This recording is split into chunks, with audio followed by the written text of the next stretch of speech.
All right, Kevin back with you for another episode of the $1 Million Relationships Podcast. And today I'm here with Al Philip Neri. Al, welcome. So awesome to have you on the show today. Hey, appreciate you, Kevin. I'll tell you, I've been looking forward to this. You know, you and I want to start off by giving a shout out to the folks at the podcast guest platform.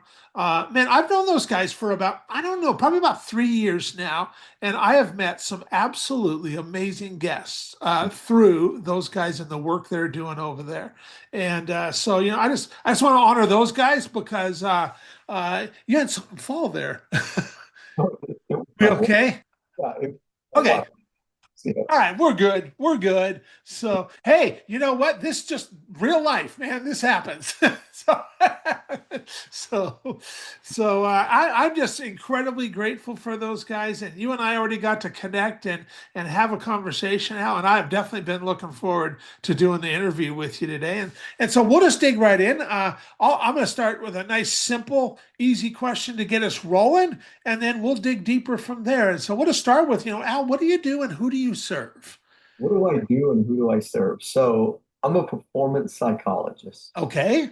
And so what is that? Because most people, Yes. what is that? Are you a They're not therapist? going to know what that is. Right. Are you a therapist? You work with athletes? What's a performance psychologist?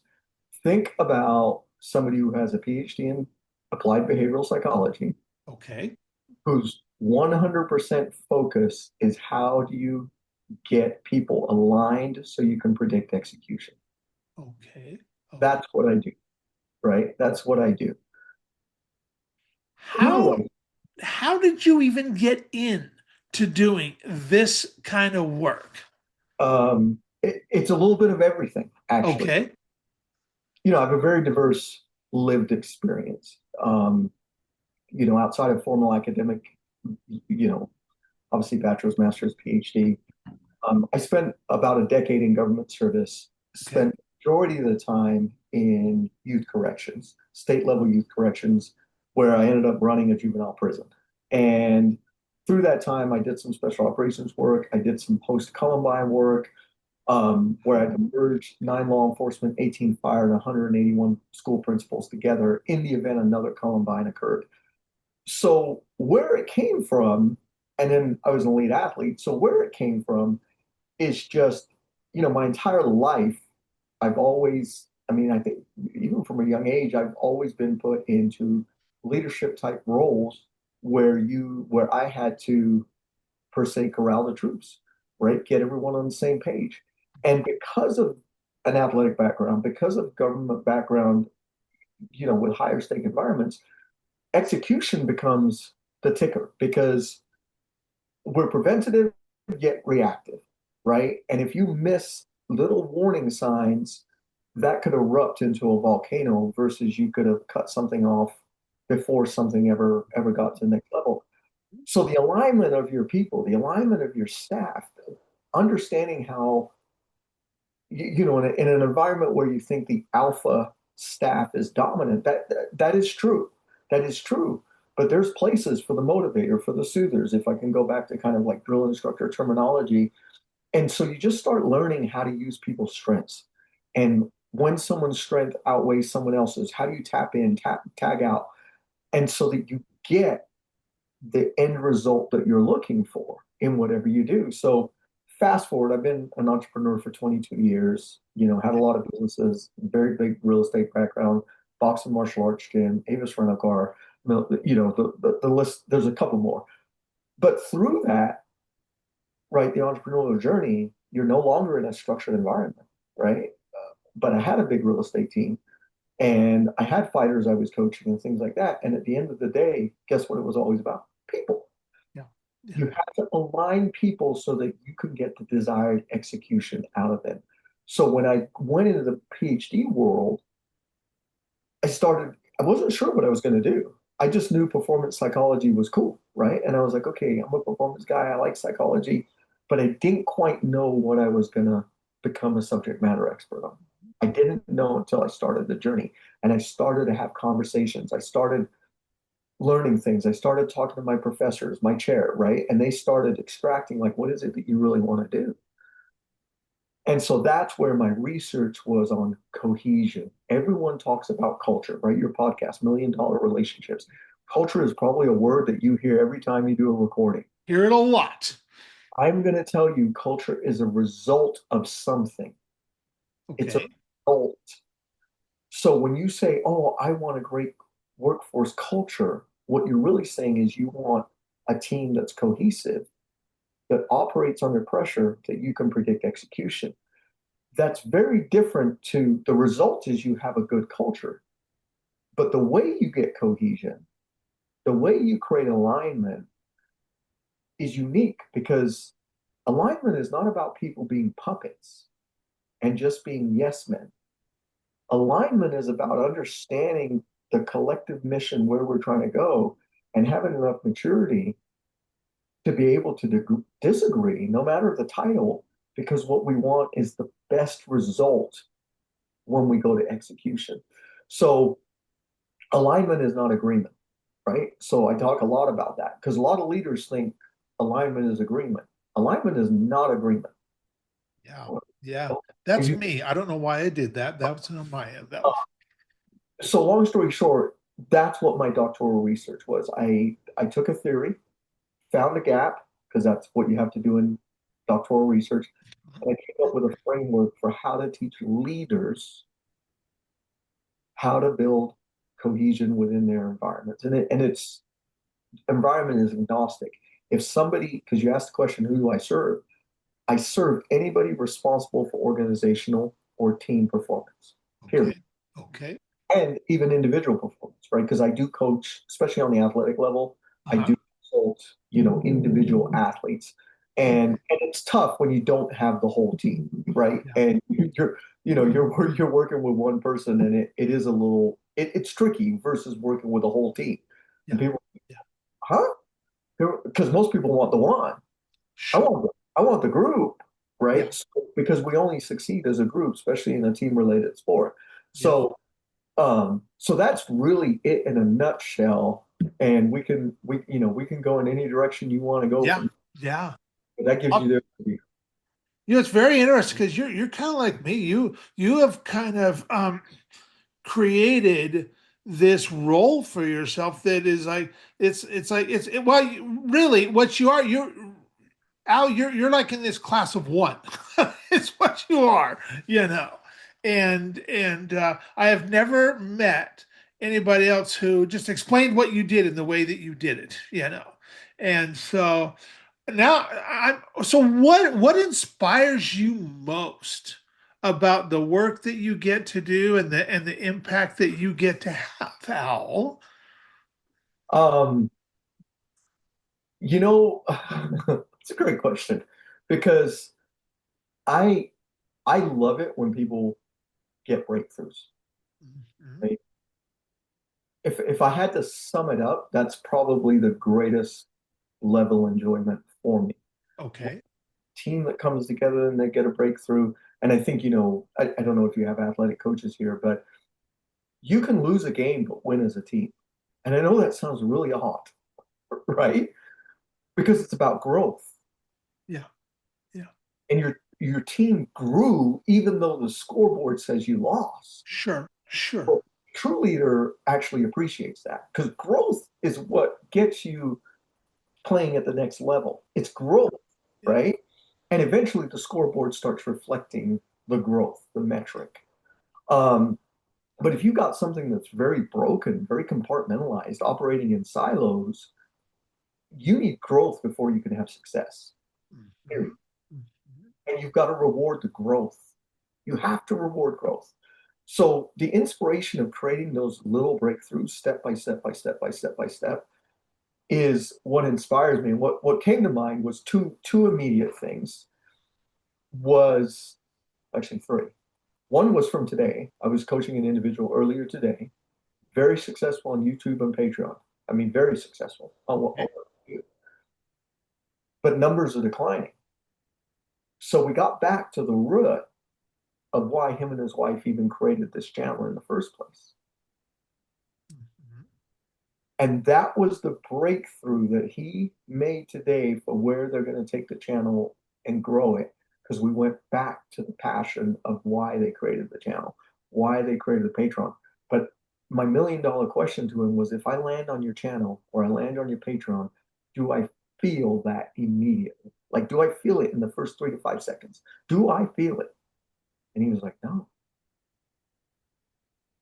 I said, how about you start making people feel it? And what does the feeling look like? That was one. The other breakthrough was I used to speak on all the big real estate TV shows. So, no, I wasn't on TV. I spoke for the guys who were on TV. And um, I did 88 flights a year. I did 44 events a year. That's 88, some pretty good traveling. I did 88 flights at the back of the bus. That's what I tell people, right? Like the back of the bus. And I did it for 6 years. And people would be like, why do you keep doing this? And obviously, I had a very large real estate background, both from an agent broker perspective to an investor. And I enjoyed teaching. But I said it's day 3 at 3 o'clock. When I was wrapping up 3 days, people had paid a lot of money to be in this room. They came in with all kinds of worries, aspirations, goals, some realistic, some unrealistic, etc. But at day 3 at 3 o'clock, when I went back through, these are the steps on how to build this business, take these 3 days of knowledge and just go down the list, basically, you would see the light bulbs go off between couples, between fathers and sons, between mothers and daughters or mothers and sons, where it finally made sense to them. And they were like, oh my God, we can do this. And I was like, you can, right? Because we've broken it down into baby steps that are now, they actually seem tangible, they're achievable. And then the third one that came to mind on the inspiration is, obviously, I've dealt with a lot of knuckleheads in my life. And I mean, some are knuckleheads. I mean, there's an extremity of the word knucklehead. And, but when you finally make a breakthrough or you see somebody, 5 years, 10 years after incarceration, whatever the case may be, and they tell you that because of your impact, they changed their whole lifestyle. They made a change in the direction. They made a change in what they wanted out of life. They no longer wanted to be a street gangbanger selling drugs, blah, blah, blah, blah, blah, blah, blah, blah, blah. That they finally woke up, it finally sunk. And they were like, I remembered everything you would tell me, even if it was in the middle of a restraint, right? Like, I remembered I finally woke up and realized what you were trying to tell me. And guess what, Mr. Neri? I haven't been in trouble for 15 years. Wow. Wow. Right. So that, I think, when I look at my entire career, the diversity it had, Yeah. I think anytime I can be a part of somebody else's breakthrough, their journey to whatever success is, that's, I think, what inspires me the most. Because, like, I mean, I don't know, like, how do you get, in my opinion, much more satisfaction than being Yeah. that Yeah. impact Yeah. somebody? You bet. You bet. Yeah, that is just the most amazing feeling, right there, knowing that you had a hand in helping somebody get a result like that. No. And it's incredibly humbling. It's incredibly rewarding. Well, so with where you're at right now, what's your vision for the company going forward from here, Al? For my company. For your company, yes. Um, I have been approached about licensing my frameworks. Okay. Um, I'm not for it, but I'm not against it, right? I'm just kind of plateaued about it. Uh, Uh-huh. the reason is I still enjoy doing the work, but I understand there's only one of me, and there's a scalability factor, right? Um, so where I'm for it is scale, but very selective. Uh-huh. Mhm. I don't want, let's say, any coach, consultant, I don't know, executive advisor, whatever people want to call themselves these days.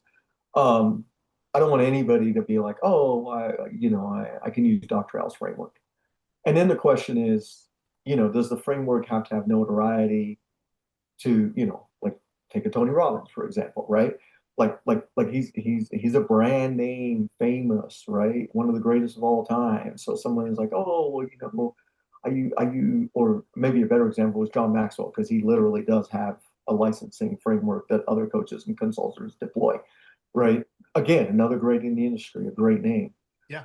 Um, the question is, what does that look like for me? Or do I want to be more like, AKA the Navy SEALs, where you, through my connections organically, so it's not a marketed framework, right? Through my connections organically, as I connect with other high level consultants, coaches, executive advisors that I feel have the same level of integrity, passion, they want to get through that breakthrough, that we figure out what that looks like. And I don't know if that's licensing or it's collaboration. Yeah. I don't know. I don't know.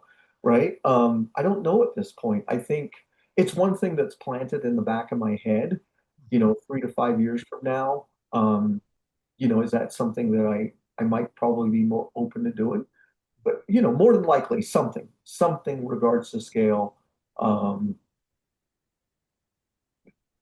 because if not, I will always be limited by my own capacity. Totally. Yeah. Yeah. Right. Absolutely. Absolutely. Well, I know you've got a new book out too, and I want to make sure that I want to just give you an opportunity to talk about that a little bit, because I know you're pretty jazzed about the book and the impact that it's going to have too. So let's talk about your new book. Tell people what's the title of your book? Execution advantage. Okay. Dr. Al Philip Neri. And the reason I'm telling you that is when you go to Amazon, there is another execution advantage. So Okay. you buy the one with Dr. Al Philip Neri. It's got my face on it. So Okay. like not too hard to be like, no, that's the dude, right? And what I did is I basically put my framework in the book so that a leader could read the book.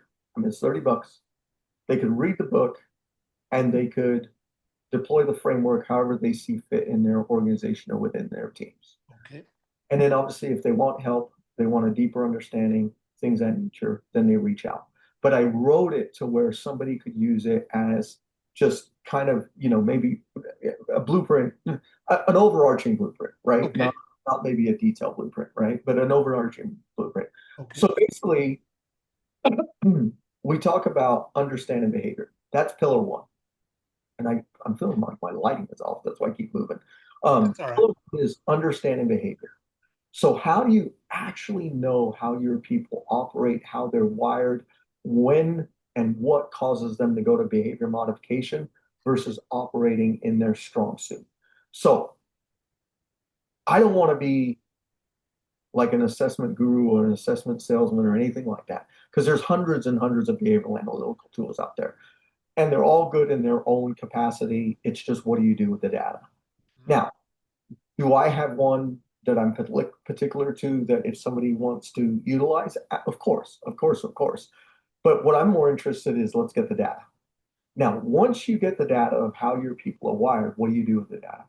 Well, let's align it to what's expected of them day to day for them to earn their paycheck. And this is not task related, it's behavior related, right? What Okay. type of behaviors make somebody successful at being, let's say, a customer service representative that has to answer 300 calls a day on why Chipotle doesn't have queso? Okay. I'd love to be that person. Right? There's a certain personality, man, that does well with that. Yeah. You would be like, I guess. I don't know. You know what I mean? Like, I don't really know. Like, right? So when you break it down like that, right, you're like, oh, that's a good point. So what's the behavior that's required? How do they have to naturally operate, right, to be successful in that role? So now let's make sure people are on the right bus in the right seat. Once we've got your talent on the right bus in the right seat, how do you align them? This is the PhD framework. Okay. There is a systematic way to aligning people, and it's 5 principles that work synergistically together. And I'll tell you what they are: mastery experience, vicarious experience, verbal social persuasion, emotional states, and physiological states. Okay. Those all work compounded together. Leaders This takes work. It takes time. It takes work. When you really dissect this and insert it into your company or your team, it takes ongoing effort because what we're trying to do is change the language. We're trying to bring more clarity, more clarity to language. Sorry. I'm so sorry. Um, we're trying to bring more clarity to language via role and communication and expectations. Because when you see the way that I recommend you do a performance metric, you will see that it's very individualized to the person and not necessarily the role. Oh, okay. Okay. But remember, what's our goal? To get the best bang for the buck out of the person, Mhm. Mhm. right? So, and different people do things different ways. And Yeah. sometimes that's good and sometimes that's bad. And depending on the role, these are the conversations we start having. Okay. So when we do that, and now we got your people aligned, right? Everyone's like thumping at the beat of the drum. Well, now, my friends, we gotta create some pressure. And that comes from my lived experience. My lived experience, we never trained for a good day, right? We trained for the worst days, the worst type of individuals, the toughest, the craziest, right? Things of that nature. That's what we trained for. Because then everything else that happened that was easier was easier. You're like, Yeah. high five, we're done, we're going home, right? Whatever the case may be. So now, how do you bring that to certain situations? Think about a 5-year-old riding a bike. Okay. It's a little stressful for all parties involved, especially when the training wheels come off. You bet. But what I would like to challenge your leaders is what is their attitude towards their own child when they are teaching them how to ride a bike? Do they yell at them? Do they put a deadline on them? Do they demean them? Do they tell them you're fired? Do they get mad at them if they want to quit? Yeah. Do they start them uphill, downhill, in the rain? Now, any person with any amount of parent common sense would be like, that would be crazy. Yeah. Okay, Yeah. so why do you lead your company like that then? Yeah. Right? Imagine if you had that attitude towards pressure and growth for your employees. We are not lowering standards. I want to make that very, very clear. I'm Okay. all about pushing standards. Mhm. It's how we get to that standard, though, Okay. that I want to talk about. If you can take the attitude of being a parent to a 5-year-old in a bicycle and run your company the same way, do you think you would assist in creating that cohesive environment that yields the culture that you're looking for? Well, That's the yeah, because with your 5-year-old, you want to see them win, and so you're gonna stack the odds in the favor and put them in an environment and equip them to win. goal. And you don't expect them to get it right the first time, No, right? they're gonna make mistakes. That's part of how they learned. Baby steps, right, of Yeah. success. They keep wanting to do it till one day now they're flying around the neighborhood and you're like, I never should have taught them how to ride a bike. What kid is that, right? And so if you think about that, that's pressure. So let's take pressure out of a negative, toxic context Uh-huh.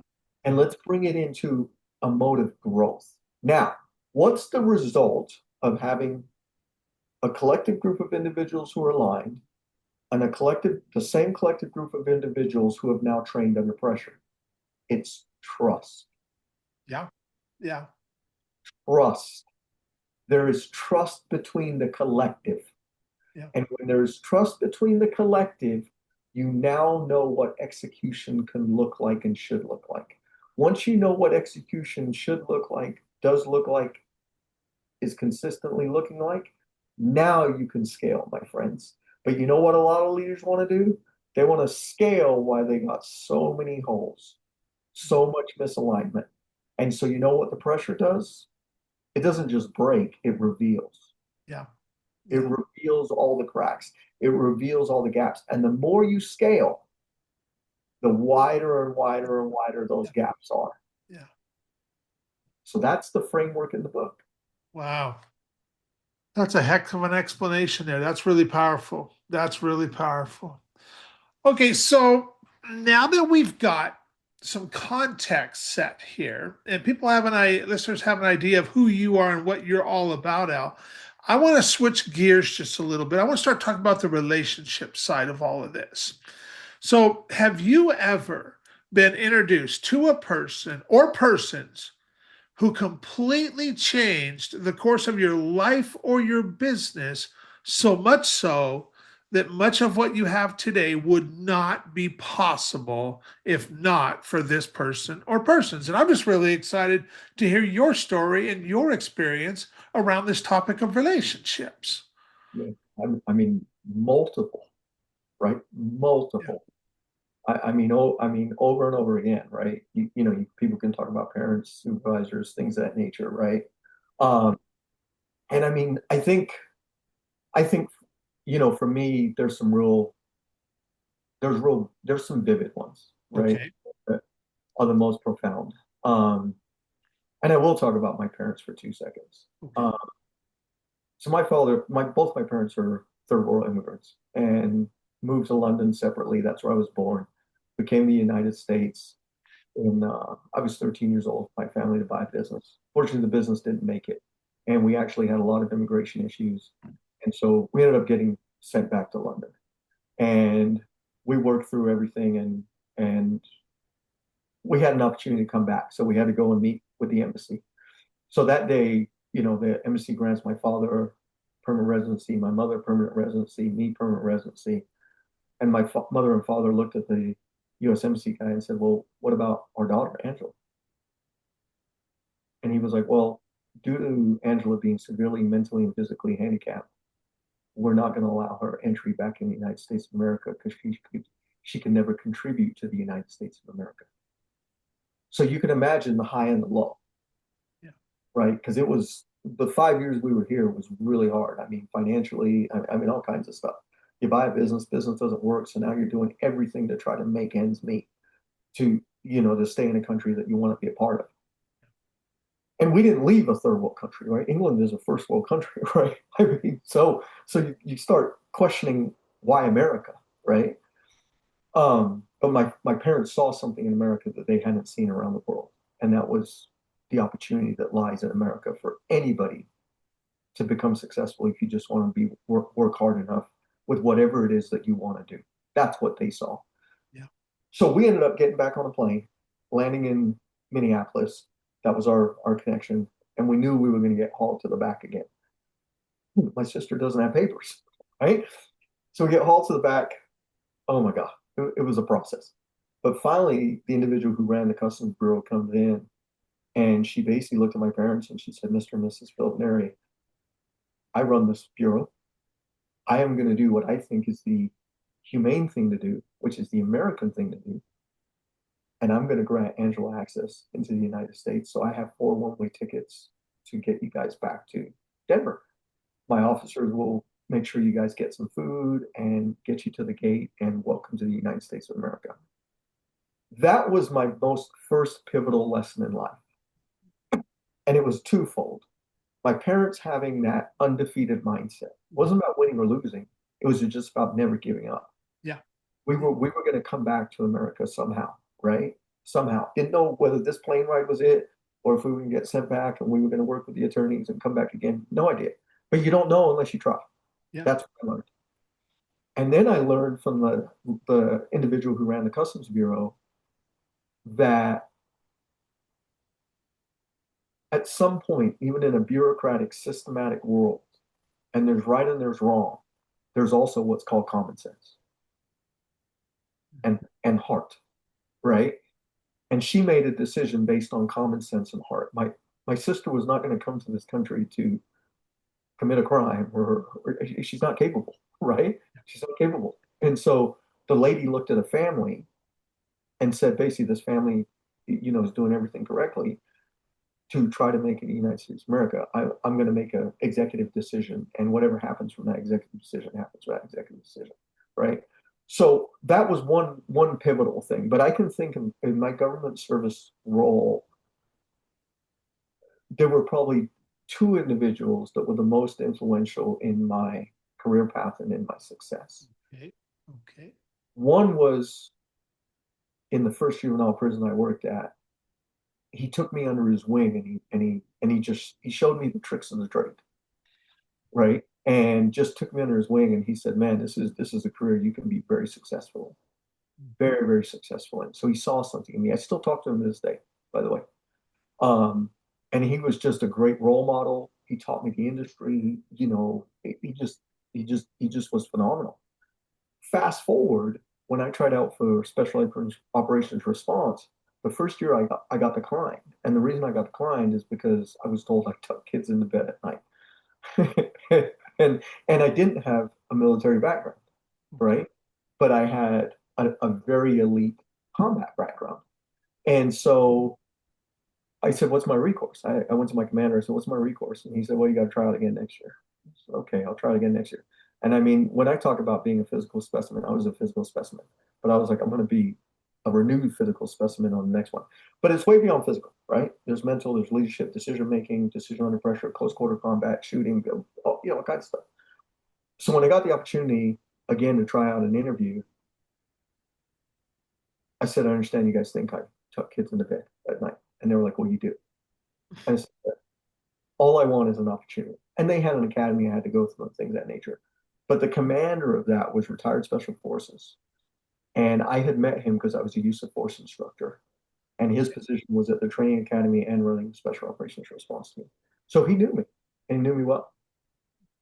And he ended up being another phenomenal lifelong role model mentor to me because I had an opportunity to promote after being on the team for a few years, but I had to leave that jurisdiction and go somewhere else. And I came to him and I said, and he said, "Well, what are you torn about?"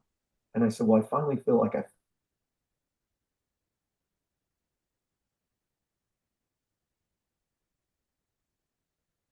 Al, I just lost your audio. Oh, oh, Oh, close now enough. I got you again. Is that better? Gotcha. Yeah. So basically, I finally felt like I was part of the brotherhood, right? Okay. And I've proven myself and things of that nature, right? You earn your respect in those environments, right? You Yep. earn it. You earn it. It's not given, you earn it. That's right. But I also brought other things to the table that they didn't have. So Okay. I met with the commander. He said, "This should be an easy decision for me." And I said, "Well, it's not." And he said, "You take the promotion, you go to a different agency." And I said, "Well, why was that so easy for you?" And he goes, "Son, you're a leader." He goes, "You are a natural born leader. The other 21 guys, yeah, they're all operators, they're all shooters, they're all door kickers. They're not leaders. Mhm. Mhm. You, my friend, are a leader. This is the path to your future for being a leader. You take the lieutenant promotion and you go." I was 27 years old. And and I said, "Thank you very much." And we stayed in contact and things of that nature. But he's so one guy helped me in the industry, right? Yep. Like the nuts and the Yep. bolts, and right, took me under his wing about being successful in the industry. The other one showed me the bigger picture of what my value was going to be to the Yeah. industry. Yeah. Yeah. Yeah. So you take it from my parents to those two guys. I mean, and I could go on and on, right? Yeah. But those were when you asked the question, those were the three that flashed in my head immediately. Yeah. Yeah. And what a testament right there to the power of right relationships and how one right relationship can be so valuable. And not only, did each of those relationships impact you personally, but now at this point, how many other lives have been impacted because you had a relationship with each of those people? I mean, it's mind blowing to think about, I, and a my lot of joke, lives. my joke is the U.S. Embassy guy that said my sister would never contribute to the United States of Uh, America. mm, mm, mm. While that might be a very directly a true, like she cannot contribute, right? But little did he know that her brother was going to be Dr. Alpha Neri, Yeah. an Yeah. international speaker, speaks on stages, authored books, Yeah. and would share that story about mindset and compassion and common sense. Yeah. right? Little did he know. So in a weird way, she's impacting more people than For most sure. people ever have. You know what I Yeah. mean? And so it's just being done in a different way. You bet. You bet. Well, for anybody who might be listening to this and just think to themselves, man, Kevin, I really like Al. I really appreciate him. I love who he is and how he shows up. Maybe you've shared some stuff that's got them thinking, man, I'd really like to find out more about the work that he's doing. And maybe they'd like to find out more about your book. Any resources, any websites we can share with them and stuff? Absolutely. So, I mean, LinkedIn, I'm not hard to find, right? Okay. Dr. Neri, I'm just not hard to find because there's just not that many Philip Nerys. The book is theexecutionadvantage.com. Okay. That will, take you to a checkout page. The main website where you can basically just schedule a call with me is teamcohesionhq.com. Okay. Teamcohesionhq.com. Or, like I said, they can just do a connection on LinkedIn, send me a message, and I'd be more than happy to, schedule a Zoom and chit chat, learn more about what they're doing, and see if Okay. I can give any value to them. Awesome. Awesome. And for your if you're listening to this, just you can just scroll down the page there. We'll have those links included for you, nice and easy. Uh, Al, is there any last thing that you feel led to share before we call it a wrap? No, I just, I appreciate the conversation. I appreciate the relationship that I think me and you will develop over time from Yeah. being a guest on your podcast.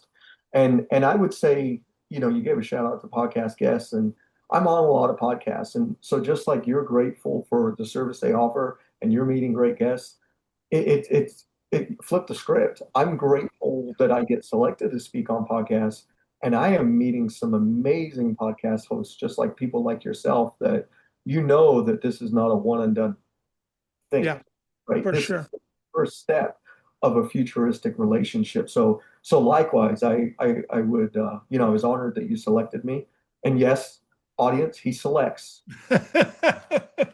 Yeah, yeah. Well, I'll tell you, Al, I really appreciate you taking the time to have this conversation.